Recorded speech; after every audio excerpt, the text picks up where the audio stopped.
వరకు ఆయన్ని పాటలతో మీరు కనపరిచి ఉన్నారని నమ్ముచున్నాను నేను. సో పాటలతో మనం ఆయన కనపరిచాం. తదుపరి కార్యం ఏమేమి ఉంటుంటారు? ఇప్పుడు ఏం చేయాలి? ఆయన మనం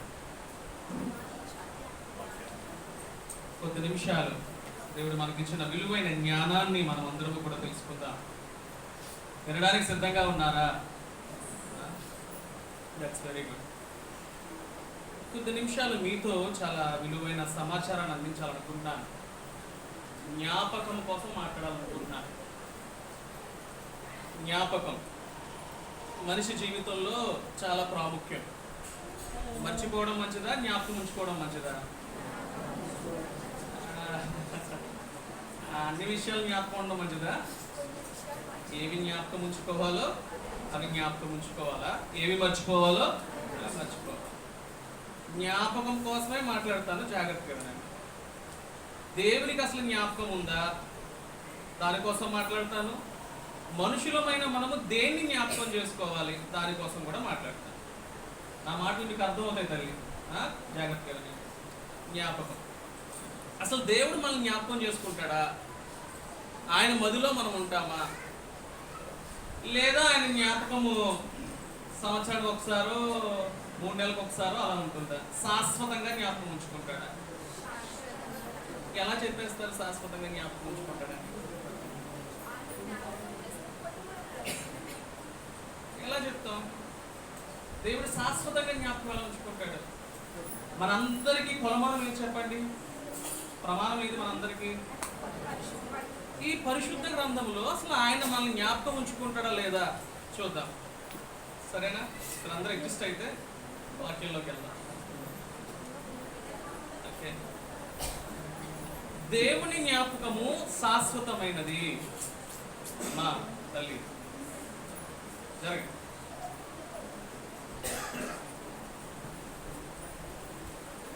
దేవుని యొక్క జ్ఞాపకము శాశ్వతమైనది. మరి ఏమని జ్ఞాపకం చేసుకుంటాడు ఆయన మనల్ని? ఒకసారి మనం తీరి చూద్దాం. కీర్తనలు 105వ అధ్యాయం 8వ వచనం.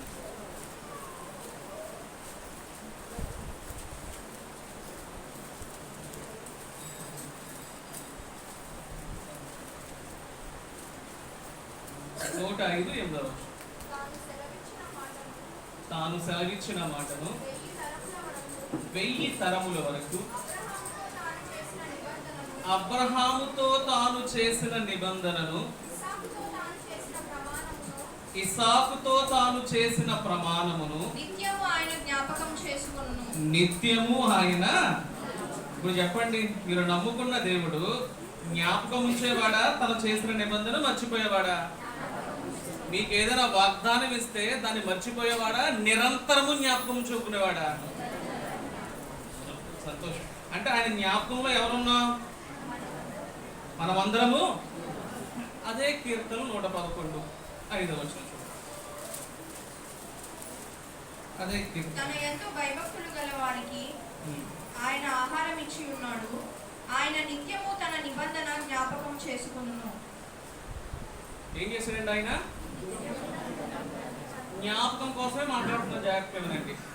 మనం నమ్ముకున్న దేవుడు మనతో చేసిన నిబంధన జ్ఞాపకం ఉంచుకున్నాడా లేదా? ఏదో 1 రోజు 2 రోజులు జ్ఞాపకం ఉంచుకున్నాడా? నిరంతరం జ్ఞాపకం ఉంచుకున్నాడా? రెండవది, నీకు ఆహారం ఇస్తానన్నాడు ఆయన. ఆ విషయాన్ని ఆయన జ్ఞాపకం ఉంచుకున్నంట నీకు నాకు ఏం కలుగు చేస్తున్నాడు ఆయన? ఏం కలుగు చేస్తున్నాడు? ఆహారం లేదు అన్నవారు చేతులు పైకెత్తండి. నేను తినడానికి తిండి లేదు అన్నవారు చేతులు పైకెత్తండి. మరి ఎవరిస్తున్నారు మీకు? మీరు అనుకుంటున్నారు నా కష్టాన్ని బట్టి, అమ్మా నా కష్టాన్ని బట్టి అది సంపాదించుకుంటానని మీరు అనుకుంటున్నారు. తల్లి ఒక మాట అడగనా? మీకన్నా గొడ్డి చాకిరి చేసి, ఈ మాట ఉపయోగిస్తారే ఇక్కడ, మీకన్నా గొడ్డి చాకిరి చేసి మీకన్నా ఎక్కువ కష్టపడి తినడానికి తిండి లేని వాళ్ళు ఎంతమంది ఉన్నారు? మరి కష్టమే ఆహారం తీసుకొస్తే మీకన్నా ఎక్కువ కష్టపడుతున్న వాడికి నీకన్నా ఎక్కువే ఉండాలా? ఉందా? కష్టం తీసుకురాదు ఆహారాన్ని. నీ కష్టాన్ని జీతముగా ఫలముగా ఇచ్చేవాడు ఎవరో తెలుసా? చూడండి, ప్రసంగి 3వ అధ్యాయం. చాలా విలువైన మాట అది.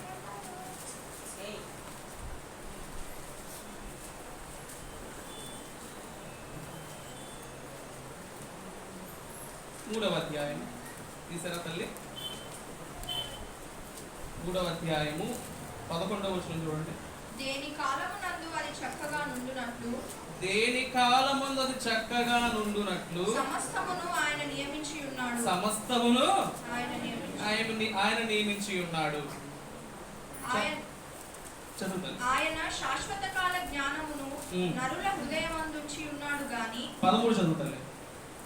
మరియు ప్రతివాడు అన్నపానములు పుచ్చుకొనుచు తన కష్టార్జితము వలన సుఖం అనుభవించుట దేవుడిచ్చు బహుమానమే అని తెలుసుకొని. ఇప్పుడు చెప్పండి, అది ఎవరిచ్చు బహుమానం?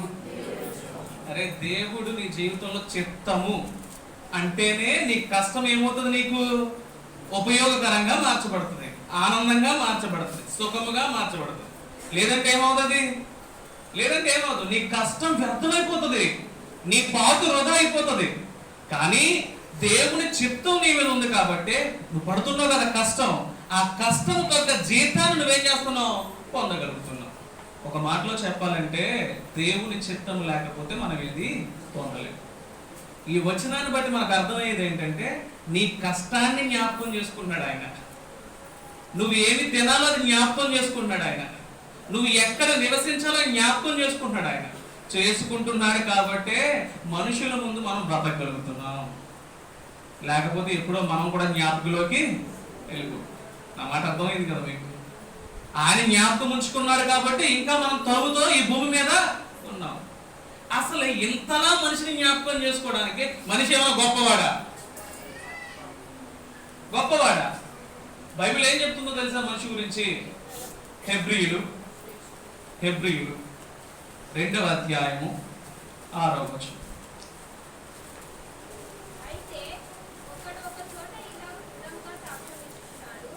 అయితే ఒకడు ఒక చోట ఇలాగు దృఢముగా సాక్ష్యం ఇచ్చుచున్నాడు. ఎక్కడంటే కీర్తనలో దావీదు చెప్తున్నాడు. చదువుతాను. నీవు మనుషుని జ్ఞాపకం చేసుకొనుటకు వాడు ఏ పాటి వాడు? అసలు మనుషుని జ్ఞాపకం చేసుకోవడానికి వాడు ఏ పాటి వాడయ్యా? ఏ పాటి వారం మనం? ఇంతలో కనబడి ఇక్కడున్న నువ్వు అలా బయటికి వెళ్తే ఏమవుతుందో తెలియదు. నీ బతుకు, నీ జీవితం ఏమవుతుందో తెలియదు. అది మన పరిస్థితి. ధూళి లాంటి వారం అంట మనం. ఎలాంటి వారం మనము? ఇప్పుడు ఉంటాం, మరుక్షణం ఏంటో మన బతుకు మనకు తెలియదు. ఎవడైనా చెప్పగలడా? మరి ఇలాంటి మనిషిని జ్ఞాపకం చేసుకోవడానికి వాడే పాటి వాడు. కానీ దేవుడు ఏం చేస్తున్నాడు? ఎందుకు జ్ఞాపకం చేసుకుంటాడు? నిన్ను నన్ను ఎందుకు జ్ఞాపకం చేసుకుంటాడు ఆయన? ఒక్కసారి నీకు ఏదైనా నిబంధన చేస్తే దాన్ని శాశ్వత కాలంగా ఎందుకు ఉంచుతున్నాడు ఆయన? అబ్రహాముతో నిబంధన చేశాడు ఆయన. అరే బాబు, నేను చెప్పిన చోటికి వెళ్తే నువ్వు ఊహించలేని విధంగా నీ సంతానాన్ని ఏం చేస్తాను నేను? ఆ నిబంధన జ్ఞాపకం చేసుకున్నాడా లేదా ఆయన? ఆశీర్వదించాడా లేదా ఆయన? ఆశీర్వదించాడమ్మా. ఎలా ఆశీర్వదించాడో తెలుసా? అసలు నేను ఈ భూలోకములో ఎక్కువ శాతం ఉన్నవారు ఎవరి సంతానం? నేను ఆత్మీయ కోణం కూడా మాట్లాడుతాను. ఇజ్రాయేల్ ఎవరి సంతానం? నమ్మి బాప్తిసం పొందిన ప్రతి ఒక్కరికి, మన విశ్వాసానికి తండ్రి ఎవరు? నేటి ప్రపంచంలో ఎక్కువ శాతం ఎవరు? క్రైస్తవులు. ఎవరు? క్రైస్తవులు. వీళ్ళందరూ ఎవరి సంతానమై ఉన్నారు? ఒక్కసారి నిబంధన జ్ఞాపకం చేసుకోండి. ఎవరితో నిబంధన చేశాడు ఆయన? మర్చిపోయాడా? ఎన్ని తరాలైనా, 1000 తరాలైనా ఏమవుదంట ఆ నిబంధన? దేవుడు గనక నీతో నాతో ఏదైనా నిబంధన చేస్తే దాన్ని మర్చిపోయేవాడు కాదు. మనుషులు మనం మర్చిపోతాం. నేను మీకు మాట ఇస్తాను, నా మాటలు నేను ఏం చేస్తానో తెలుసా? ఉదయానికల్లా ఎందుకు? నా పరిస్థితులు మారిపోతాయి, నా బుద్ధి మారిపోతుంది. ఆటోమేటిక్గా ఏం చేస్తాను నేను? తల్లి, నా మనసు ఏమవుతుంది? మారిపోద్ది. రాత్రి ఇస్తానన్నాను, ఇప్పుడు నాకు అది కుదరడం లేదు. మనుషులు మారిపోతారు, పరిస్థితిని బట్టి, బుద్ధిని బట్టి మనిషి మారిపోతాడు. కానీ నమ్ముకున్న ప్రభువు ఎన్నటికీ మాడు. ఒక్కసారి నిబంధన చేసుకున్నాడంటే, నువ్వు నా సన్నిధికి రా, పట్టరానంత దీవెన నీకు ఇస్తాను, పంపిస్తానని చెప్పాడు ఆయన. ఆ నిబంధన కనుక నువ్వు పాటించి ఆయన సన్నిధికి కనుక వస్తే ఖచ్చితంగా పట్టరాని దీవెనలు పంపిస్తాడు ఆయన. ఆ మాట మీకు అర్థమవుతుందా? మనల్ని జ్ఞాపకం చేసుకుంటాడండి ఆయన. అది కూడా ఎలా జ్ఞాపకం చేసుకుంటాడు? శాశ్వతంగా జ్ఞాపకం చేసుకుంటాడు. అలాంటి దేవుడు మనం నమ్ముకున్నాం. గ్రహించండి. ఇంకో మాట చెప్తున్నాను మీకు జాగ్రత్తగా వినండి. నేను జ్ఞాపకం చేసుకుంటాను, సంతోషమే. ఇంకో ధన్యత ఏంటో తెలుసా మనకి? మన పాపాలని తప్పిదాలని జ్ఞాపకం చేసుకుంటాడైనా మర్చిపోతున్నాడా? చెప్పండి తల్లి, జ్ఞాపకం చేసుకుంటాడా మర్చిపోతున్నాడా? అరే నిజం చెప్పండి, జ్ఞాపకం చేసుకుంటే ఎవడైనా సన్నిధిలో ఉండుడా? నేనైతే ఉండను. నేను చేసిన పాపాలే కానీ, నేను చేసిన తప్పిదాలే కానీ నా రక్షకుడైన ప్రభు కనుక జ్ఞాపకం చేసుకుంటే శాశ్వతంగా ఈ రోజు ఎక్కడ ఉన్నాం? సన్నిధానంలో. దాన్ని మర్చిపోతున్నాడంట. దాన్ని ఫోన్లే నా బిడ్డలే కదా ఏం చేశాడంట ఆయన? దాన్ని మర్చిపోతున్నాడంట. ఇర్మియా 31:34.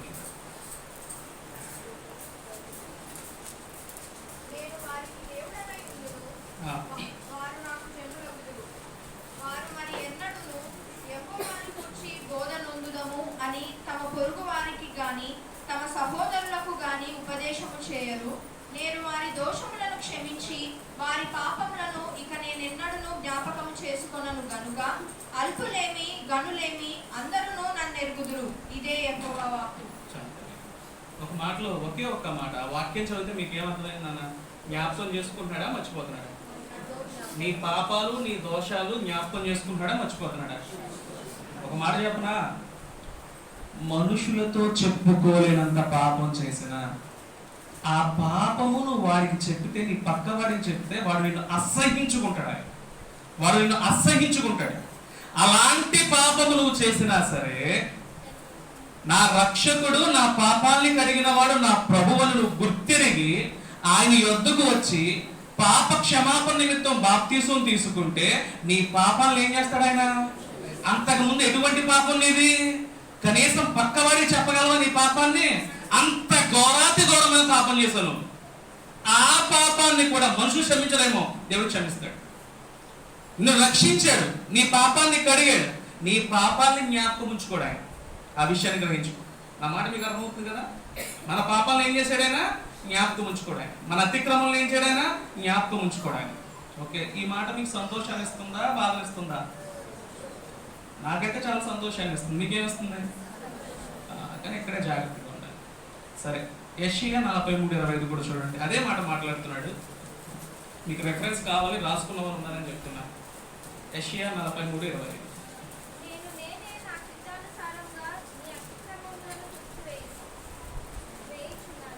నేనే చదువుతున్నాను చూడండి. నేనే నా చిత్తానుసారంగా అంటే నా ఇష్ట ప్రకారంగా నీ అతిక్రమములను తుడిచివేస్తున్నాడు ఆయన. నేను నీ పాపములను జ్ఞాపకము. చాలా సంతోషం ఈ మాట. ఇంకా మన పాపాలను ఏం చేయడు ఆయన? జ్ఞాపకం చేసుకోడు ఆయన. సంతోషం. మరి పాపము జ్ఞాపకం చేసుకోడు, మన పాపాలను కడిగి నమ్మి బాప్తీసం పొందాం. మరి బాప్తీసం తీసుకున్న తర్వాత చేస్తే నవ్వుతున్నారు కొంతమంది. బాప్తీసం తీసుకున్న తర్వాత చేస్తే యెహెజ్కేలు 18. దేవుడు మన పాపాలని జ్ఞాపకం చేసుకోడు, అది మనకు చాలా సంతోషం. 18వ అధ్యాయం 21 చదువుతాను.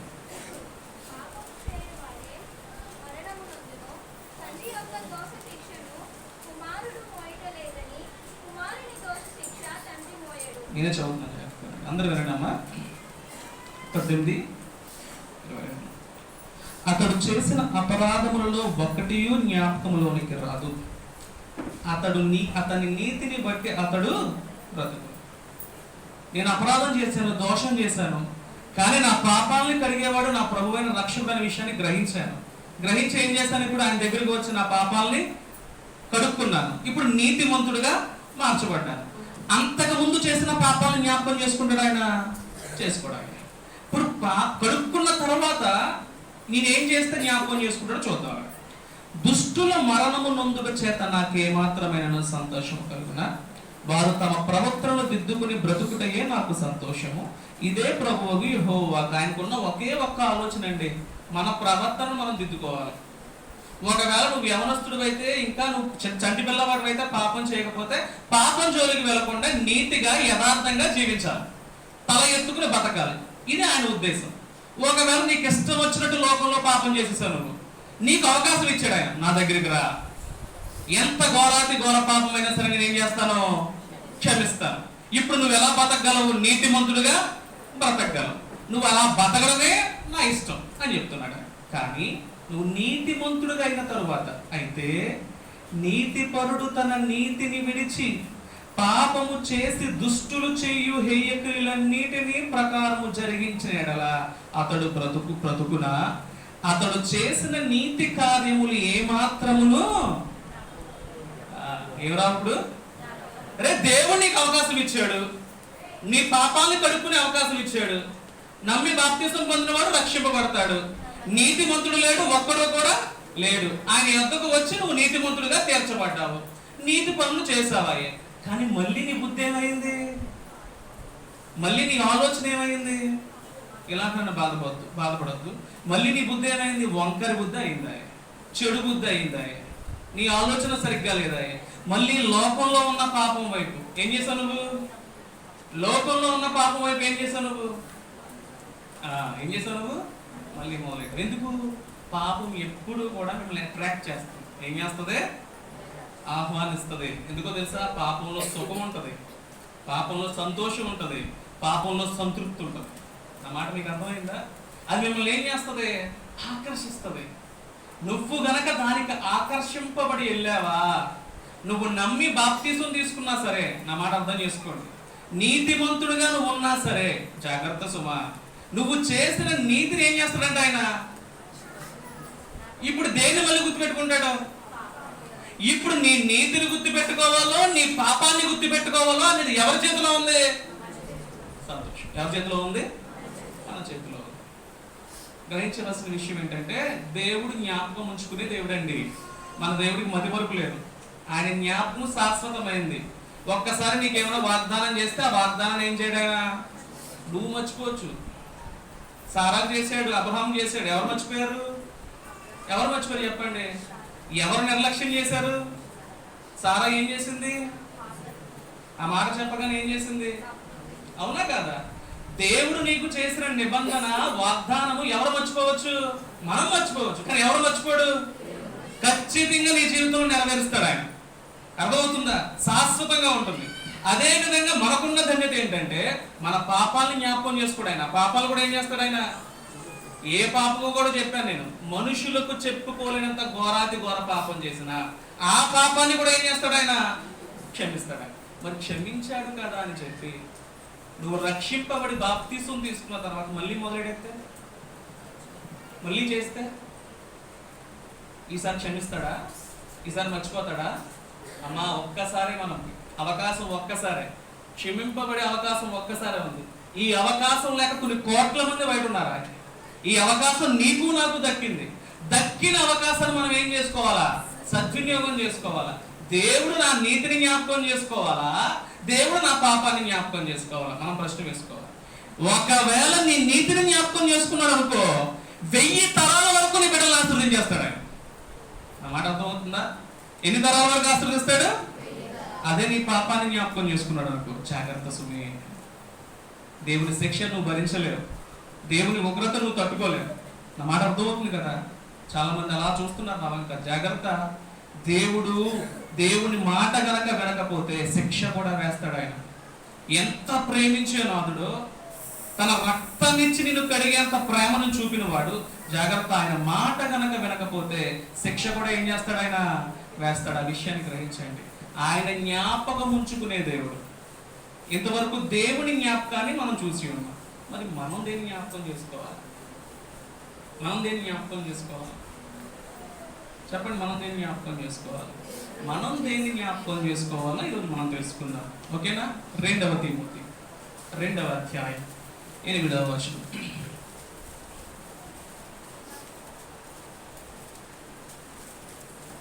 నా సువార్త ప్రకారము దావీదు సంతానంలో పుట్టి మృతులలో నుండి లేచిన యేసుక్రీస్తును జ్ఞాపకం చేసుకొనుము.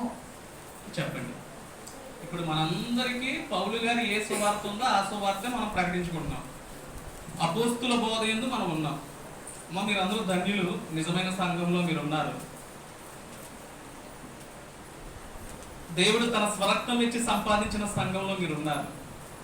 సత్యమైన సంఘంలో మీరు ఉన్నారు. అది చాలా సంతోషం. మీ ధన్యత మీకు ఇప్పుడు అర్థం కాదు. మీ తనువు చాలించిన తర్వాతే అర్థమవుతుంది. అర్థమవుతుందా? సత్యమైన సంఘంలో మీరు ఉన్నారు, చాలా సంతోషం. ఇప్పుడు అపోస్తుల బోధ యందు మీరు ఉన్నారు. అపోస్తుల బోధ ఏం చెప్తుంది? ఏం చెప్పాడంటే సువార్త ఏంటది? ఆయన పునరుత్థానం. అక్కడ ఏం చెప్తున్నాడు? దేని జ్ఞాపకం చేసుకోవాలని చెప్తున్నాడు? ఇప్పుడు ప్రతి ఆదివారం మనం ఎవరిని జ్ఞాపకం చేసుకోవాలా? పునరుత్థాన దినం ఎవరిని జ్ఞాపకం చేసుకోవాలా? ఏమని జ్ఞాపకం చేసుకోవాలి? ఆయన ఏమై ఉన్నాడు? మృతుల్లో నుండి ఏం చేశాడు ఆయన? ఆ విషయం మర్చిపో. ఏ విషయాన్ని మర్చిపోవద్దు? ఆ విషయాన్ని మర్చిపోవద్దు. అదే విషయాన్ని మరియకు, మగ్దలేని మరియకు చెప్తున్నాడు ఆయన. ఏమని చెప్తున్నాడు తెలుసా? 3వ దినాన తిరిగి లేస్తానని మీకు చెప్పాడు కదా ఆయన. మళ్ళీ వచ్చి మీరు ఎక్కడ ఎదుగుతున్నారు? ఎతకచ్చా? ఆల్రెడీ ఏమయ్యాడు ఆయన? ఆ విషయం మర్చిపోవడం. మీరు జ్ఞాపకం ఉంచుకోండి. దేవుడు ఏదైనా చెప్తే దాన్ని ఏం చేయాలి? మనము జ్ఞాపకం ఉంచుకోవాలి. ఏది జ్ఞాపకం ఉంచుకోవాలంట? మృతులలో నుండి ఏం చేశాడంట ఆయన? ఆ విషయాన్ని జ్ఞాపకం ఉంచుకుంటూ నీకు కూడా నిరీక్షణ ఉండాలి. నేను మృతుడిని అవుతాను, నన్ను తిరిగి లేపేవాడు ఎవరు? ఎవరో తెలుసా? లేచిన వాడే లేపగలడు. ఎవరైతే ముందు ఆ పని చేసిన వాడో వాడే ఏం చేయగలడు నన్ను. అలా లేచిన వాడు ఎవరు? ఈ భూ ప్రపంచం మీద మరణించి 3వ దినాన్ని తిరిగి లేచిన వాడు ఎవడు? ఎప్పటికీ సజీవంగా ఉన్నవాడు ఎవరు? ఒకసారి నేను ఈ వాక్యం చెప్తే నేను ఒక ప్రశ్న వేశాను. సరే మరి లాజరు కూడా మరణించి తిరిగి లేచాడు కదండి అని అంటే, లాజరు మరణించి తిరిగి లేవడానికి యేసుక్రీస్తు మరణించి తిరిగి లేవడానికి సంబంధం ఉందా? లాజరు చనిపోయాడు. చనిపోయిన తర్వాత యేసుక్రీస్తు ఏం చేశాడు? ఆయన లేపాడు. మళ్ళీ తనకు టైం వచ్చినప్పుడు ఏం చేశాడు లాజరు? మళ్ళీ అలాగే బతుకుండిపోయాడా? చనిపోయాడా? చనిపోయాడా? చనిపోయాడు కదా. మరి యేసుక్రీస్తు ఒక్కసారి లేగిస్తే మళ్ళీ మరణం అనేది క్రైస్తవునికి ఉండే ధన్యత ఏంటో తెలుసా తల్లి? క్రీస్తు 2వ రాకడలో నువ్వు ఎప్పుడు మరణించినా, నిన్ను ఎక్కడ కూర్చున్నా సరే, నువ్వు ఆయన యందు విశ్వాసంగా గనక బతికితే, నమ్మి బాప్తీసంగా గనక ఉంటే, నీతిగా గనక జీవిస్తే, నువ్వు ఎప్పుడు మరణించినా, ఎక్కడ మరణించినా తిరిగేమవుతావు. ఇక మరణమే ఉందా? మనకి ఉందా? మరణమే ఉందా? ఆ విషయాన్ని జ్ఞాపకం ఉంచుకోమంటున్నాడు. క్రీస్తు మృతుల్లో నుండి ఏం చేశాడు? ఈ సువార్త అందరికీ చెప్పు. నువ్వు కూడా మృతి చెందుతావు ఏదో ఒక రోజు. తనువు చాలించని వాడు ఎవడో లేడు. కానీ ఆయన 2వ రాకడలో నువ్వు నేను ఏం చేస్తావు? తిరిగి ఆ విషయాన్ని మర్చిపో. ఇప్పుడు ఆ విషయాన్ని గుర్తు చేసుకుంటున్నాం. మనము దేన్ని జ్ఞాపకం చేసుకోవాలో తెలుసా? పునరుత్థాన దినాన్ని జ్ఞాపకం చేసుకోవాలి. దేన్ని జ్ఞాపకం చేసుకోవాలి? పునరుత్థాన దినం అంటే జ్ఞాపకం చేసుకోవాలా లేదా? క్రైస్తవుడు దేన్నైనా మర్చిపోవచ్చు అండి. దేన్ని మర్చిపోకూడదు? ఆరాధన మిస్ అవ్వకండి అమ్మా. ఆరాధన మర్చిపోకండి అమ్మా. ఆరాధన దొంగిలించకండి. క్రైస్తవునికి తగదు. దేవుడు ఉపేక్షించడు సుమా. నువ్వు ఇదే మర్చిపోయావంటే ఇంక క్రీస్తు అయిపోతున్నాడు నీకు. మర్చిపోవచ్చా? ఎప్పటికీ మర్చిపోకూడదు. ఆయన ఇశ్రాయేలుతో కూడా చెప్తున్నాడు, మీరు విశ్రాంతి దినాన్ని ఏం చేయకూడదు. వారు ఎంత నిష్టగా ఆచరించేవారో అంతే నిష్ట మనకు ఉండాలి, అంతకన్నా ఎక్కువ ఉండాలి. నీ కొరకు ప్రాణం పెట్టి సజీవుడైన క్రీస్తు తిరిగి లేచిన రోజు ఆ విషయాన్ని జ్ఞాపకం ఉంచుకుని ఆయన సన్నిధికి వస్తే ఏదో రోజు నువ్వు తనువు చాలిస్తావు. ఆ విషయాన్ని గుర్తుంచుకుని నేను తనువు చాలిస్తాను, కానీ నన్ను తిరిగి లేపేది ఆయన ఒక్కడే అన్న విషయాన్ని గుర్తుపెట్టుకో. ఆ విషయాన్ని ఎప్పటికీ మర్చిపోకూడదు. ఒకసారి నిర్గమాకాండం చూడండి. నిర్గమాకాండం చూడండి, 20వ అధ్యాయం 8వ వచనం చూడండి.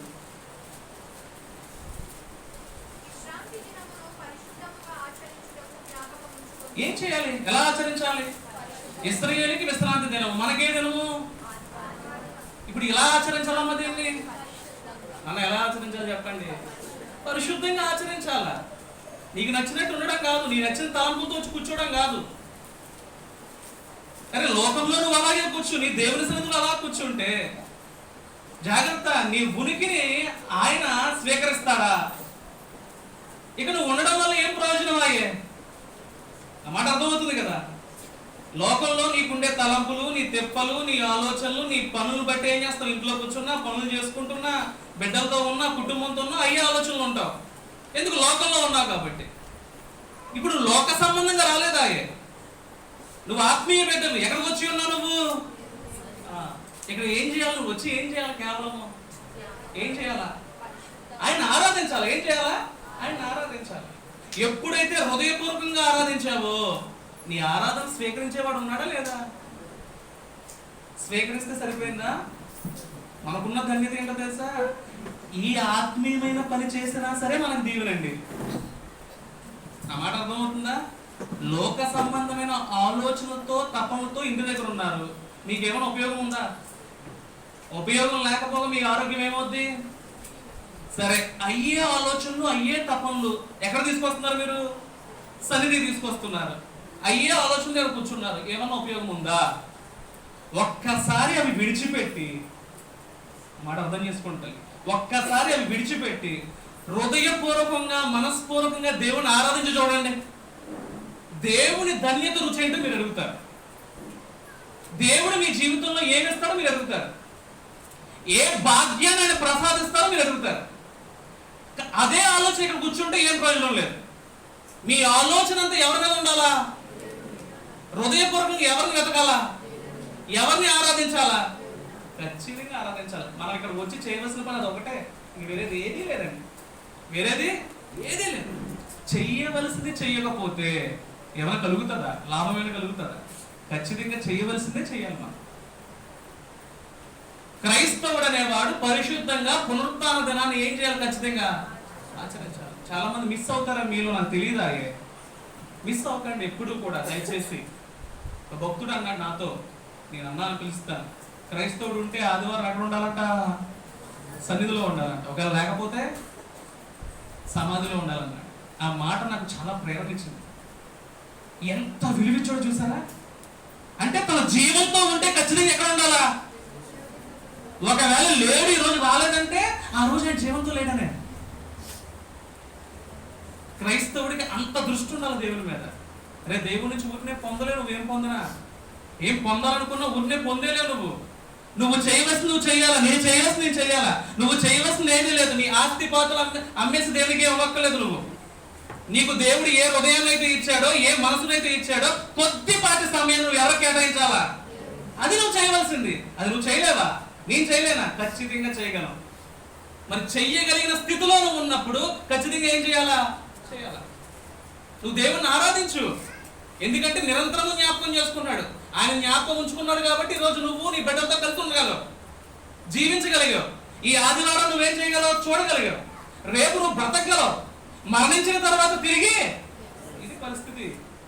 మర్చిపోతే, నిన్ను మర్చిపోతే ఏంటయ్యా మన బతుకు? ఏ ఆస్తి మనల్ని కాపాడుతుంది? ఎంతమంది బిడ్డలు మిమ్మల్ని కాపాడతారు? నన్ను కాపాడతారు ఎవరైనా? మరి కాపాడేవాడు ఎవడో? కునుకు వెయ్యకుండా నిన్ను నన్ను కాపాడేవాడు ఎవడో? మరి ఇప్పుడు నువ్వు ఎవరిని జ్ఞాపకం చేసుకోవాలా? ఆయన పునరుత్థానాన్ని జ్ఞాపకం చేసుకోవాలా వద్దా? జాగ్రత్త. దేవుడు గొప్ప మాట మాట్లాడుతున్నాడు. నువ్వు భాగ్యము భాగ్యం అని లోకంలో తిరుగుతావు కదా, ఆ భాగ్యాన్ని ఇచ్చేవాడు నేనే. ఆ భాగ్యాన్ని కావాలంటే నన్ను జ్ఞాపకం చేసుకో.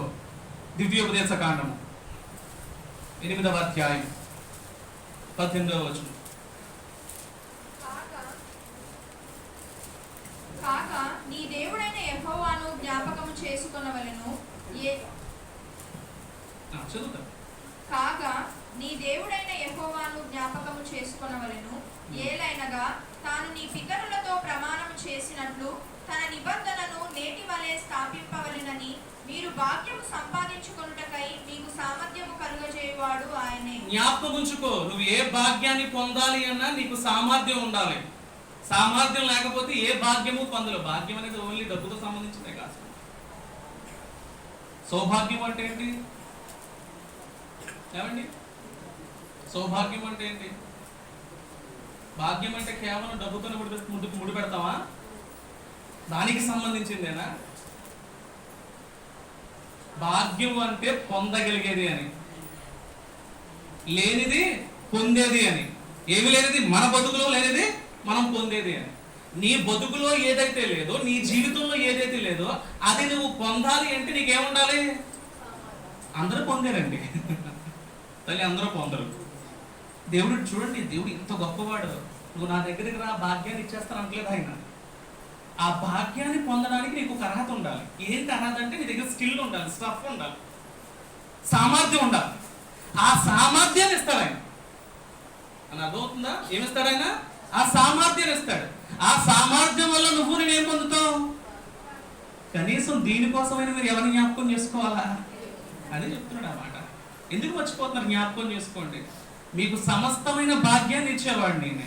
ఆ భాగ్యం పొందగలిగే సామర్థ్యాన్ని ఇచ్చేవాడును. ఆ విషయాన్ని గ్రహించాలి. దేవుని జ్ఞాపకం చేసుకోవాలి. మీరు క్రైస్తవులు అయితే ప్రతి ఆదివారం ఎవరిని జ్ఞాపకం చేసుకోవాలి? మీరు ఆదివారం ఒకరోజైనా? అనుదినము ఎవరిని జ్ఞాపకం చేసుకోవాలి? ఎందుకు అనుదినము మిమ్మల్ని ఎవరిని జ్ఞాపకం చేసుకుంటారు? మీ కన్న బిడ్డలు జ్ఞాపకం చేసుకున్నా చేసుకోకపోయినా, కట్టుకున్న భర్త భార్య చేసుకున్నా చేసుకోకపోయినా, మీ కన్న తండ్రులు జ్ఞాపకం చేసుకున్నా చేసుకోకపోయినా, అనుక్షణము మిమ్మల్ని జ్ఞాపకం చేసుకుంటున్నవాడు ఎవరు? ఆ విషయాన్ని మర్చిపోకండి. ఆ విషయాన్ని గుర్తెరిగి పునరుత్థానాన్ని మర్చిపోకండి. పరిశుద్ధంగా దాన్ని మనం ఏం చేయాలా? పాటించాలి. మీరు క్రైస్తవ తల్లిదండ్రులు కదా. ఇప్పుడు మీ బిడ్డలకు మీరు ఏం చెప్పాలా? మీరేం చెప్పాలా? సరేనా, నేను ఎదిగిన తర్వాత నేను తెలుసుకున్నాను దేవుణ్ణి అని చెప్పి, ఎదిగిన తర్వాత వాడే తెలుసుకుంటాడు అని ఆ విధంగా పెంచచ్చా వాళ్ళని? ఏం చేయాలి? వాళ్ళని ఎలా పెంచాలి? వాళ్ళు ఎప్పుడు జ్ఞాపకం చేసుకోవాలి దేవుణ్ణి? ఎప్పుడు జ్ఞాపకం చేసుకోవాలా? ఎప్పుడు జ్ఞాపకం చేసుకోవాలా?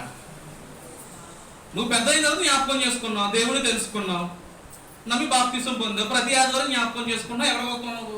దేవుని సన్నిధికి వస్తున్నావు. కొన్ని ధన్యతలు, కొన్ని భాగ్యాలు దేవుడి నుండి పొందవలసి నువ్వు పొందలేకపోయావు. ఎందుకు? కొద్ది సమయం తర్వాత నువ్వేం చేసావు? తెలుసుకున్నావు. ఇప్పుడు ఆ విషయం నీకు తెలుసు. భాగ్యాన్ని ఇచ్చేవాడు ఎవరో, ధన్యతను ఇచ్చేవాడు ఎవరో నీకు తెలుసాయే. తెలిసినప్పుడు నీ బిడ్డ ఎవరిని జ్ఞాపకం చేసుకోవాలని నీ పెంపకం ఉండాలా? మరి ఎలా, ఎప్పుడు జ్ఞాపకం చేసుకోవాలి నీ బిడ్డ? ఎప్పుడు చెప్పాలమ్మా ఆ వాక్యం? ఎందుకంటే ఆ వాక్యం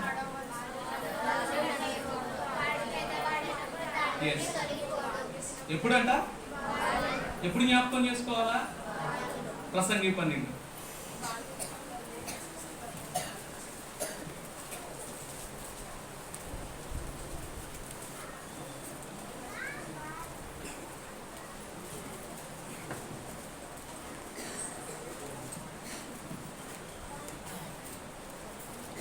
చదవండి, వాక్యం తెలుసు కదా.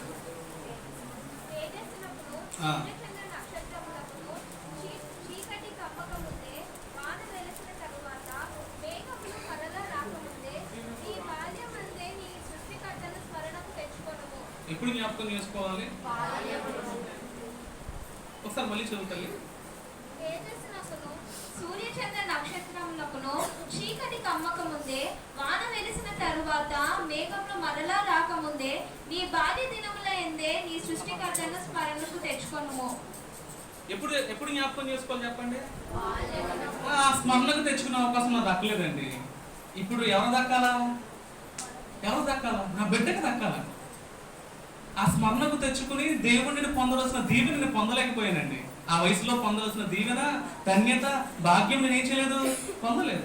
ఇప్పుడు నువ్వు పొందలేదు, ఎవరి చేత పొందాలనుకుంటారు? మీరు ఎవరు పొందాలనుకుంటారు చెప్పండి? అంటే మీకు లేని ఎవరికి కలగాలనుకుంటారు? మీరు ఎవరికి కలిగితే మీరు మురిసిపోతారు, అవునా కదా? ఇప్పుడు దేవుడిని పొందవలసిన ధన్యత, బాధ్యత నువ్వు పొందలేదు, నేను పొందలేదు, నేను కూడా పొందలేదు. ఇప్పుడు ఎవరు పొందాలి? అది ఖచ్చితంగా నా బిడ్డ పొందాలా. నేను మంచి తండ్రిని అయితే నా బిడ్డ పొందాలా లేదా? పొందాలి అంటే నా బిడ్డకి ఎవరు నేర్పాలా? ఎవరిని గుర్తు చేయాలా? నేను వాడికి వాడు తెలుసుకోగలరా? ఎవరి చేతిలో ఉంది బాధ్యత? ఎవరు నేర్పించాలి? క్రైస్తవ తల్లిదండ్రులు చేయవలసిన పని అది. జాగ్రత్త సుమా, నీకే దేవుడు జ్ఞాపకం లేకపోతే ఇంక నీ బిడ్డే జ్ఞాపకం చేసుకుంటాడు. ఆయే ఫస్ట్ నువ్వు జ్ఞాపకం ఉంచుకోవాలి. నువ్వు ప్రాధాన్యత ఇవ్వాలి. ఆదివారం నేను వెళ్ళి కూర్చోవాలి, వాడు చూస్తాడు నిన్ను. ఎన్ని పనులున్నా సరే నా తండ్రి ఎక్కడికి వెళ్తాడు? ఆదివారం చూస్తాడా లేదా? పిల్లలు ఎవరి నుంచి నేర్చుకుంటారా? అయ్యే తల్లిదండ్రుల నుంచి నేర్చుకుంటారు. ఇంత ప్రాధాన్యత ఉందా ఆదివారానికి? ఓకే, ఖచ్చితంగా వాడికి ఏమవుతుంది? తల్లిదండ్రులను బట్టి, నిన్ను బట్టి వాడు నేర్చుకుంటాడు. అయ్యే నువ్వే ప్రాధాన్యత ఇవ్వకపోతే, నువ్వే జ్ఞాపకం చేసుకోకపోతే జాగ్రత్త సుమి, జాగ్రత్త. మళ్ళీ చెప్తున్నాను, దేవుడేసే శిక్ష మనం ఉగ్రత పాలవుతాం. దేవుని శిక్షను మనం ఎదుర్కోకూడదు. దేవుని ప్రేమనే మనం పొందుకోవాల్సిన వారుగా ఉన్నాం. ఆ విషయాన్ని మీరు గ్రహించండి. దేవుడు చేసిన ప్రతి దాన్ని జ్ఞాపకం చేసుకోవాలి. నీ బతుకులో నా బతుకులో అనేకమైన కార్యాలు చేశాడు ఆయన. కార్యం చేసిన రోజు మనం ప్రార్థన చేస్తాం, నలుగురు మధ్యలో సంఘం మధ్యలో చెప్పుకుంటాం. అయ్యి తర్వాత ఏం చేస్తాం? దాన్ని మర్చిపోతాం. జాగ్రత్త. దేవుడు చేసిన దేనిని మరువకూడదు.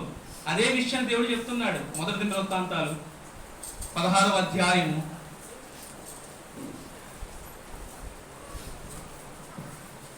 12-13 చూడండి.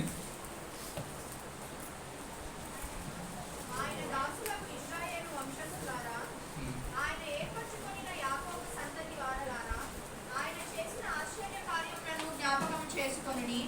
ఆయన సూచక క్రియలను, ఆయన నోటి తీర్పులను జ్ఞాపకం చేసుకొనుడి. అర్థమవుతుందా? ఆయన చేసిన సూచక క్రియలను, ఆశ్చర్యమైన కార్యాలు మనం ఏం చేసుకోవాలి? ఖచ్చితంగా అసలు దేవుని జ్ఞాపకం చేసుకుంటేనంట మనకు ఆశ కలుగుతుందంట. ఏం కలుగుతుందంట? నీ బతుకు బాగాలేదయ్యా, నీ స్థితి బాగాలేదయ్యా, నీ పరిస్థితి బాగాలేదయ్యా, బతకాలని ఆశ నీకు లేదాయ్యా, నీకున్న ఇబ్బందులను బట్టి, సమస్యలను బట్టి, ఎక్కట్లను బట్టి, భారాలను బట్టి.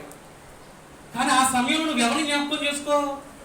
నీకు ఎవరిని జ్ఞాపకం చేసుకున్నా సరే అందులోంచి బయటపడతావన్న నమ్మకం నీకు లేదా? కానీ ఆ సందర్భంలో నువ్వు ఎవరిని జ్ఞాపకం చేసుకోవాలా? నిన్ను ఎవరైతే బయటికి తీసుకురాగలడో వాడిని జ్ఞాపకం చేసుకోవాలి. విలాప వాక్యాలు 3వ అధ్యాయం 21వ వచనం.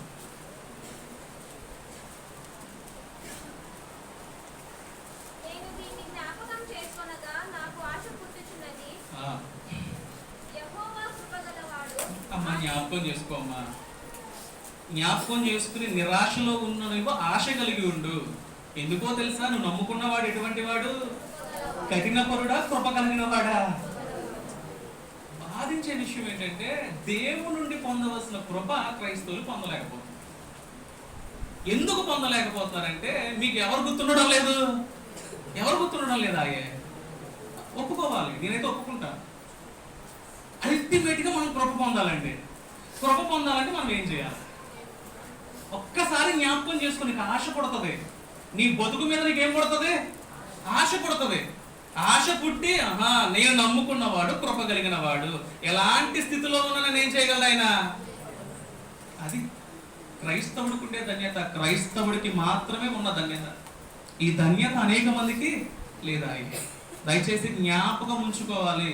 లోక సంబంధమైన వాటి ఏంది ఎలా జ్ఞాపకం ఉంచుకుంటామో ఎప్పుడో అంటారండి ఒక్క మాట.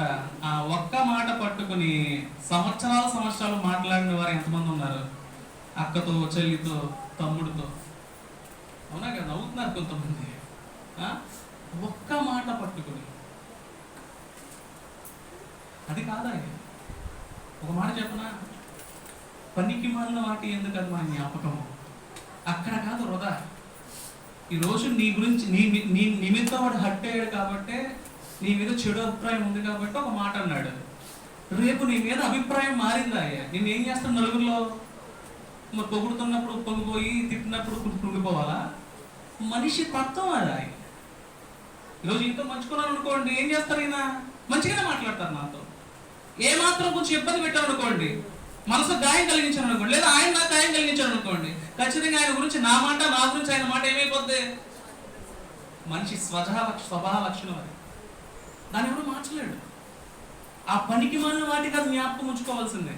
నువ్వు జ్ఞాపకం ఉంచడమే కాదు, తల్లిదండ్రులు చేసే పని ఏంటో తెలుసా? క్రైస్తవ తల్లిదండ్రులు కూడా పిల్లలు నేర్పుతున్నారు. అది ఎవరు నేర్పుతున్నారు?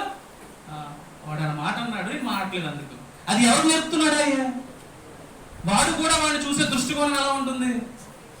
అదే క్రైస్తవ తల్లిదండ్రులు చేసే పని. ఇవి కాదు మనం జ్ఞాపకం ఉంచుకోవాల్సింది. అరే మన జ్ఞాపకానికి ఒక విలువ ఉంది. నువ్వు ఎవరిని జ్ఞాపకం ఉంచుకోవాలో వారిని జ్ఞాపకం ఉంచుకోవాలి. ఏది జ్ఞాపకం ఉంచుకోవాలో అది జ్ఞాపకం ఉంచుకోవాలి. నీకు లాభాన్ని కలిగించేదాన్ని, నీకు శ్రేయస్సును కలిగించేదాన్ని నువ్వు జ్ఞాపకం ఉంచుకోవాలి. క్రైస్తవుడు అనే వాడికి లాభాన్ని కలిగించేది, శ్రేయస్సు కలిగించేది ఏది? నువ్వు ఎవరిని జ్ఞాపకం చేసుకోవాలి? మొదటిగా మృతుల్లో నుండి లేచిన క్రీస్తును. అది జ్ఞాపకం చేసుకుంటే నీకేం పడుతుందంట? ఆశ. ఆయన ఆయన ఎంత కృప కలిగిన వాడో దాన్ని మనం ఏం చేయాలా? జ్ఞాపకం చేసుకోవాలి. ఆయన పునరుత్థాన దినాన్ని ఏం చేయాలి? మనము జ్ఞాపకం చేసుకోవాలి. ఇక్కడ వచ్చేది జ్ఞాపకం చేసుకుని దేన్ని జ్ఞాపకం చేసుకోవాలని చెప్తున్నాడు? ఆరాధనకు వచ్చి ఓకే పునరుత్థానానికి జ్ఞాపకం చేసుకుని ఆరాధన దినాన్ని జ్ఞాపకం చేసుకుని అక్కడికి వచ్చారు. ఇప్పుడు జ్ఞాపకముగా దేన్ని తీసుకోవాలంటున్నాడు ఆయన? చెప్పాలి. అందరూ బాప్తిజం తీసుకున్నారు కదా చాలా మంది. దేన్ని జ్ఞాపకం తీసుకోవాలి? అదండి, అదవుతుందన్నమాట. ఒకవేళ నువ్వు బాల్య దినము జ్ఞాపకం చేసుకోకపోతే పర్లేదు, వదిలేసి. కానీ ఎదిగిన తర్వాత నిజమైన రక్షకుని తెలుసుకున్నాం, నిజమైన దేవుని తెలుసుకున్నాం, సర్వ లోకాన్ని పుట్టించిన నాదుని తెలుసుకున్నాం, సంతోషం. ఇప్పుడు ఆయన్ని జ్ఞాపకం చేసుకుంటూ ఎక్కడ రావాలి? ఎక్కడ రావాలి? దేవుని సన్నిధికి రావాలి. దేవుని సన్నిధికి వచ్చిన తర్వాత దేన్ని జ్ఞాపకం చేసుకోవాలా? సబ్జెక్ట్ మీకు అర్థమైంది కదా. దేన్ని జ్ఞాపకం చేసుకోవాలి? కొరింథీయులు 11వ అధ్యాయం 24వ వచనం. దానిని విరిచి, ఇది మీ కొరకైన నా శరీరము, నన్ను జ్ఞాపకం చేసుకొనుటకై దీన్ని చేయుడని చెప్పెను. ఎంతమంది ప్రాధాన్యత ఇస్తున్నారు? ఎంతమంది ప్రాధాన్యత ఇస్తున్నారు? స్వయంగా ఆ మాట పలుకుతున్న వారు ఎవరు? ఆ వచనం చదువుతున్నారు కదా, ఆ మాట పలుకుతుంది ఎవరు? అసలు క్రీస్తుని జ్ఞాపకం చేసుకునే అర్హత నీకు నాకుందా? వాస్తవంగా మాట్లాడితే ఆ అర్హత ఎవరు ఇచ్చారు? ఇచ్చాడు. ఇచ్చిన తర్వాత నువ్వు నేను ఏం చేయాలా? ఏమంటే మీరు నేను ఏం చేయాలి చెప్పండి? జ్ఞాపకం చేసుకోవాలి. ఎలా జ్ఞాపకం చేసుకోవాలో ప్రక్రియ కూడా ఆయన చెప్తున్నాడు కదా. ఎలా జ్ఞాపకం చేసుకోవాలంట? ఎలా జ్ఞాపకం చేసుకోవాలి? ప్రతి వారం తీసుకుంటారా? మీరు తీసుకుంటారా? ప్రతి వారం జ్ఞాపకం చేసుకుంటారా? క్రీస్తు సంఘంలో మాత్రమే దొరుకుతుంది ఈ ధన్యత. అందుకే మీరు ధన్యులు అని చెప్పారు. చాలా సంఘాలు ఎప్పుడు ఇస్తారో తెలుసా? ఎప్పుడు ఇస్తారు? మీకు ఎలా ఇస్తారో తెలుసు? సంవత్సరం ఒకసారి ఇస్తారు, మాకు 6 నెలలకు ఒకసారి ఇస్తారు. వీడి జ్ఞాపకం ఎన్ని నెలలకు అవుతుంది? ఎన్ని నెలలకు అవుతుంది? ఎన్ని సంవత్సరాలకు అవుతుంది? ప్రతి ఆదివారమున రొట్టె విరుచుటకును ఏం చేశారంట వారు? అపోస్తులు ఏం చేస్తారు? ఆ వాక్యాలు మీకు తెలుసు కాబట్టి చెప్పట్లేదు. ఏం చేస్తారు? ప్రతి ఆదివారం ఏం చేశారు వారు? రొట్టె విరుచుట ఎందును అపోస్తుల బోధే కదా మనం చేయవలసింది, అదే కదా మనం పాటించాల్సింది. ఇప్పుడు ప్రతి ఆదివారం మనం ఏమి విరవాలా? రొట్టె విరవాలా? ఆయన పాత్రను ఏం చేయాలా? ఇలా చేస్తే మనం ఎవరిని జ్ఞాపకం చేసుకున్నట్టు? దేవుని జ్ఞాపకం చేసుకునే అవకాశాన్ని మనం మిస్ అవ్వచ్చమ్మా. మిస్ అవుతే, కోల్పోతే ఎవరికి బాధ? ఎవరికి నష్టం? మనకే నష్టం. అస్సలు మిస్ అవ్వకూడదు. ఆదివారం ఆరాధన, నా ప్రభువుని జ్ఞాపకం చేసుకోవాలి. నా కొరకు తన శరీరాన్ని నలుగట్టుకున్నాడు ఆయన. ఆ పాపము నిమిత్తం ఏది నలగాలో తెలుసా? నా శరీరం నలగాల, కానీ తన శరీరాన్ని నలుగట్టుకున్నాడు ఆయన. ఆ పాపము నిమిత్తం నేను రక్తాన్ని చిందించాలా, కానీ ఎవరు రక్తాన్ని చిందించారు? ఆ విషయం జ్ఞాపకం ఉంచుకోవాలా. అందుకు దేవుని సన్నిధికి రావాలా. ఆయన శరీరం బదులుగా రొట్టెను ఏం చేయాలా? ఆయన రక్తం బదులుగా ద్రాక్షరసాన్ని ఏం చేయాలా? తీసుకోవాలి. తీసుకోకపోతే జాగ్రత్త సుమా. జ్ఞాపకం అనేది క్రైస్తవునికి అతి ప్రాముఖ్యమైనది. మళ్ళీ చెప్తున్నా, లోక సంబంధమైన ఉపయోగం లేని వాటిని జ్ఞాపకం చేసుకోకండి. ఏ ప్రయోజనం లేదా? ప్రయోజనమైన దాన్ని జ్ఞాపకం చేసుకోండి. క్రైస్తవునికి అత్యంత ప్రయోజనమైనది ఏంటి? ఎవరిని జ్ఞాపకం చేసుకుంటే ప్రయోజనం చెప్పండి? క్రీస్తుని జ్ఞాపకం చేసుకోవాలా. ఆయన శరీరాన్ని జ్ఞాపకం చేసుకోవాలి, ఆయన రక్తాన్ని జ్ఞాపకం చేసుకోవాలి. జ్ఞాపకం చేసుకుని ఎక్కడ రావాలి? మీరు అందరూ జాగ్రత్త. ఎందుకంటే మిమ్మల్ని జ్ఞాపకం చేసుకున్నాడు ఆయన. జ్ఞాపకం చేసుకున్నాడు కాబట్టే తల్లి మీరందరూ, నేను అందరం కడుగుపడ్డాం. బాప్తిసం తీసుకున్న వారి కోసం చెప్తున్నాను. ఎందుకో తెలుసా? అనాది కాల సంకల్పంలోనే మనమందరము. మీరు అనుకోవచ్చు, బాప్తిసం తీసుకుంటానంటే నా హృదయం మార్చుకుని నేను తీసుకుంటాను అనుకోవచ్చు మీరు. కానీ అది ఎవరి చిత్తం అయితే తీసుకోగలరు నువ్వు? ఎవరి సంకల్పంలో మీరు నేను ఉన్నాం? అసలు దేవుని సంకల్పంలో మీరు నేను లేకపోతే ఏ స్త్రీ గాని ఏ పురుషుడు గాని ఏం తీసుకోలేరు. అర్థమైంది తల్లి? అంటే ఆయన సంకల్పంలో ఎవరు ఉంచుకున్నాడు? మనల్ని ఉంచుకున్నాడు. అంత ప్రాధాన్యత ఆయన మనకి ఇచ్చాడు కదా. నువ్వు ఎంత ప్రాధాన్యత ఇస్తున్నావు ఆయనకి? నువ్వు ప్రాధాన్యత ఇస్తే ఎవరిస్తారు? నీ బిడ్డ ఇస్తాడు ఆయన. నీ బిడ్డ ఇస్తే వాడు బాల్య దినములందు ఎవరిని జ్ఞాపకం చేసుకుంటాడు? సృష్టికర్త అనేవాడు ఉన్నాడు. సృష్టి కాదు పూజించాల్సింది. ఎవరిని పూజించాలి? సృష్టికర్తను పూజించాలి. మనం చేసుకున్న వాడిని కాదు మనం పూజించాల్సింది, మనల్ని చేసిన వాడిని మనము. ఆయనకు అర్థమవుతుంది. ఆ వయసులో నాకు అర్థం కాలేదు ఆ ధన్యత నేను పొందలేదు కానీ నువ్వు ఎరిగావు కదా పెద్దవాడైన తర్వాత. దేవుడు నీకు బిడ్డలు కలిగజేశాడు కదా, నువ్వు ప్రవర్తించే ప్రవర్తన బట్టి నీ బిడ్డ నేర్చుకుంటాడు నువ్వు పొందలేని ధన్యత పడుకో. అది మనకున్న ధన్యత. ఆ విషయాన్ని జ్ఞాపకం ఉంచుకోండి. దేవుడు ఒక్కసారి మిమ్మల్ని జ్ఞాపకం ఉంచుకున్నాడంటే మిమ్మల్ని విడిచిపెట్టడం. ఆయన నోవాహుతో అన్నాడు, రే బాబు నువ్వు రక్షింపబడాలంటే పడవ చేసుకో, నీ కుటుంబాన్ని పెంచుకో, జంతువులు పెంచుకో అని చెప్పి ఏం చేశాడు ఆయన చెప్పాడు నోవాహుతో. మనోడు ఏం చేసుకున్నాడు? దేవుడి మాట విని చేసుకున్నాడా లేదా? వాడా చేసుకున్నాడు. రక్షింపబడ్డాడా లేదా? రక్షింపబడిన తర్వాత వదిలేసాడా దేవుడు? నువ్వు రక్షింపబడిన తర్వాత దేవుడిని వదిలేస్తాడు అనుకున్నావా? చాలా పెద్ద సబ్జెక్ట్. నేను దగ్గర దేవుని చేత చెప్తాను. రక్షింపబడిన తర్వాత నువ్వు నమ్మి బాప్తిసం తీసుకున్న తర్వాత ఇంకా పని అయిపోయింది కదా, వీడితో రక్షింపబడ్డాడు కదా, నిజమైన దేవుని తెలుసుకున్నాడు కదా అని దేవుడు వదిలేస్తాడు అనుకున్నావు. నేను నావో రక్షింపబడ్డాడు కదా, ఇంకా బతికేదాడు బతుకుని వదిలేసాడు అనుకున్నారా? లేదు సుమా. ఆ తరువాత కూడా దేవుడు ఏం చేశాడు తెలుసా? నోవాహును మర్చిపోలే, జ్ఞాపకం ఉంచుకున్నాడు. ఏం చెయ్యాలో చెప్పాడు, ఎక్కడ బతకాలో చెప్పాడు. నా మాట అర్థమవుతుందా? దేవుని ద్వారా రక్షింపబడిన మిమ్మల్ని దేవుడు విడిచిపెట్టడం. రక్షింపబడిన తర్వాత మీరు ఏమి చెయ్యాలో, ధన్యత ఎలా పొందాలో, భాగ్యాన్ని ఎలా పొందాలో, దీవెనను ఎలా పొందాలో ఆయనే తెలియజేస్తాడు. తెలియజేయబడాలంటే మీరు అందరూ ఎక్కడికి రావాలి? ఎక్కడ రావాలి చెప్పండి? ఎక్కడ మాట్లాడతాడు ఆయన మీతో? ఎక్కడ మాట్లాడతాడు? సన్నిధిలో మాట్లాడతాడు. ఏ రూపంగా మాట్లాడతాడు? వాక్య రూపంగా మాట్లాడతాడు. ఇది మీ ఇంటి దగ్గర కూర్చుంటే కనబడుతుందా?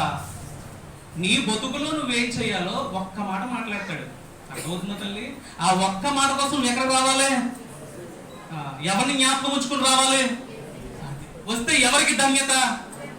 ఆ విషయాన్ని మర్చిపోకండి. పడవ ఓడని చేసుకోమన్నాడు, రక్షణ పడతామని చెప్పాడు, వదిలేదు ఆయన. రక్షణ పొందిన తర్వాత ఇంక వదలదు ఆయన, పట్టుకుంటాడు ఆయన, నేను జ్ఞాపకం చేసుకుంటాడు ఆయన.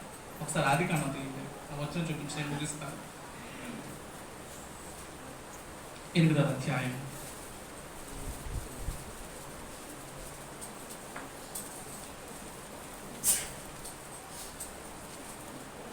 8వ అధ్యాయం 1వ వచనం. దేవుడు నోవాహును అతనితో కూడా ఓడలో ఉన్న సమస్త జంతువులను సమస్త పశువులను జ్ఞాపకం చేసుకొనెను. ఏం చేశాడండి ఆయన? సర్లే ఇంకా నీళ్ళు ఇంకా తగ్గిస్తాడు కదా, ఇంకా బతుకులు బతుకుతారని వదిలేశాడు ఆయన. రక్షింపబడిన తర్వాత కూడా దేవుడు నిన్ను నన్ను జ్ఞాపకం చేసుకుంటాడు. అర్థమవుతుందా? ఆ విషయాన్ని గుర్తెరగండి.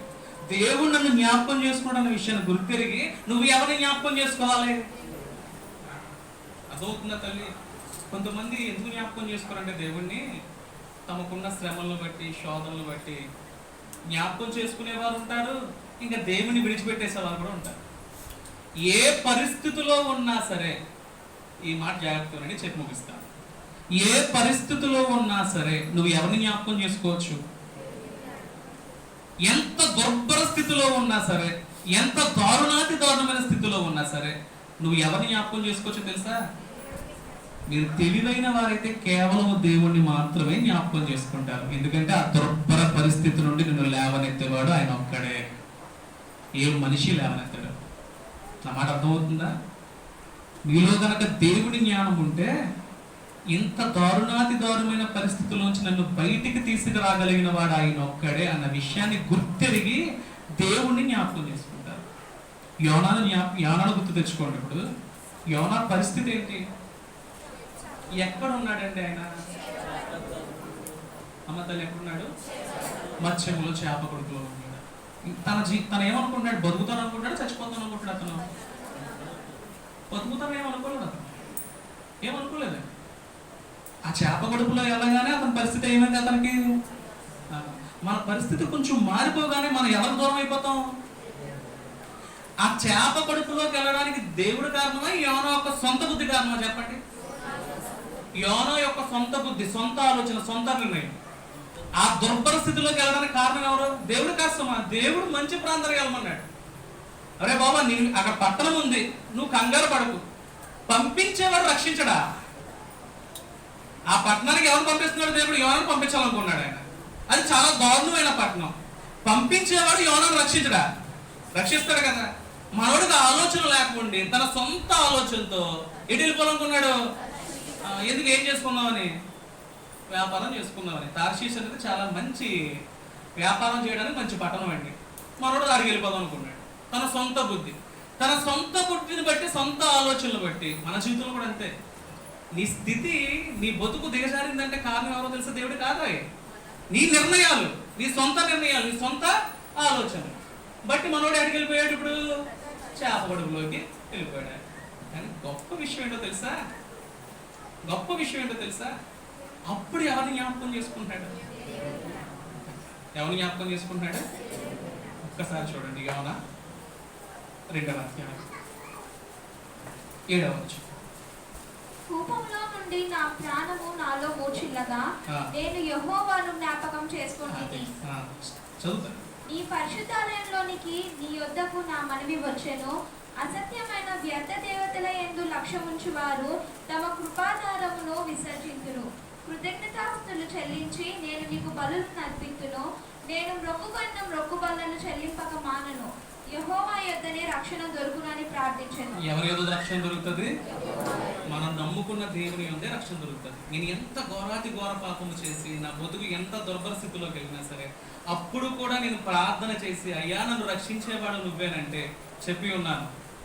నువ్వు ఎంత ఘోరాతి ఘోర పాపము చేసినా, నీ పరిస్థితి ఎంత దారుణంగా ఉన్నా సరే, నేను రక్షించేవాడు ఎవరు? ఆయనే రక్షిస్తాడండి.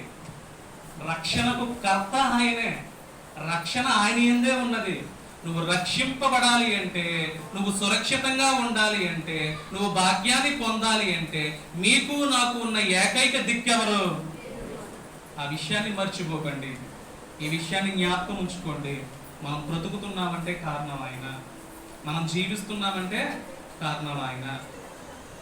మనం బ్రతకాలన్నా కారణము ఆయనే. నీ బిడ్డ బ్రతకాలన్నా, నీ బిడ్డ బ్రతకాలన్నా కారణం ఆయనే. నీ పాపాలు కడగబడాలన్నా కారణం ఆయనే. మరణించాలన్నా కారణం ఆయనే. మరణించి తిరిగి లేవాలన్నా కారణం ఎవరు? మీ అందరికీ మోక్షము కలగాలన్నా, పరలోకం కలగాలన్నా ఎవరు కారణము? అస్సలు అన్నిటికీ కారణం ఎవరు? ఇప్పుడు అన్నిటికీ కారణభూతుడిని జ్ఞాపకం చేసుకోవాలా, మర్చిపోవాలా? జ్ఞాపకం చేసుకున్నవాడు ధన్యుడు. దేవుడు మిమ్మల్ని దీవించును గాక.